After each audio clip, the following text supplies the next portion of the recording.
In today's tutorial, I'm going to show you how to resolve if your camera is not working or turning on your Dell laptop, tablet, or desktop computer. So this should hopefully be a pretty straightforward process here, guys. And without further ado, let's go ahead and jump straight into it.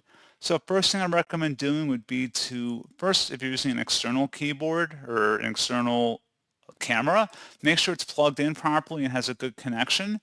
If it doesn't, you may have to just double check that, maybe unplug and plug it back in. If that doesn't work, you can open up the search menu and type in settings. Best result, come back with settings. Go ahead and select that. On the left panel, select privacy and security. And then on the right side, underneath the app permissions, just scroll down and select camera. Toggle camera access to the on position at the top. And then for specific app permissions below, make sure they're turned on for the relevant application as well. And that's all you have to do. So pretty straightforward process on that, guys. And as always, thank you for watching. Do hope that was able to help you out. And I do look forward to catching you all in the next tutorial. Goodbye.